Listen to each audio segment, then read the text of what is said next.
सियावर रामचंद्र जी की जय।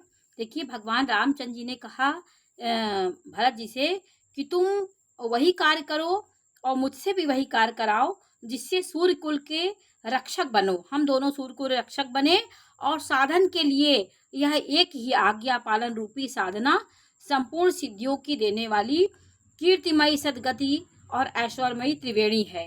उन्होंने कहा आज्ञा पालन, गुरुजनों ने हमारे संकट में हमारे परिवार को, कुटुंब को और राज्य को संभाला और गुरु के अधीन ही हमारा जीवन है। उन्होंने कहा इसे विचार कर भारी संकट सहकर भी प्रजा और परिवार को सुखी करो। हे भाई, मेरी विपत्ति सभी ने बांट ली पर तुम्हारी विपत्ति बहुत बड़ी है।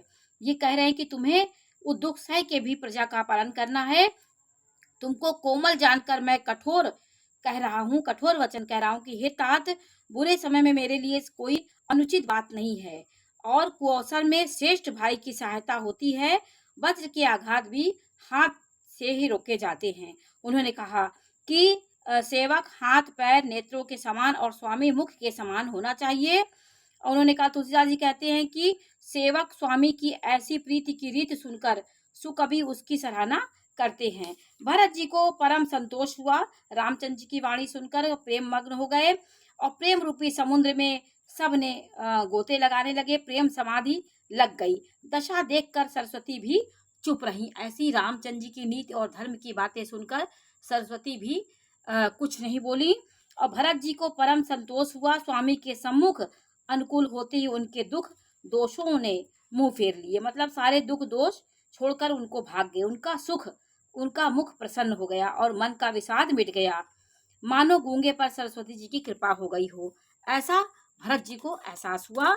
उन्होंने फिर प्रेम पूर्वक प्रणाम किया और कर कमलों को हाथ जोड़कर बोले, हे नाथ, मुझे आपके साथ जाने का सुख प्राप्त हो गया है और मैंने जगत में जन्म लेने का लाभ प्राप्त कर लिया है। वो कहते, हे कृपालु, अब कृपालु जब आयस होई, करो शीश धरि सादर सोई।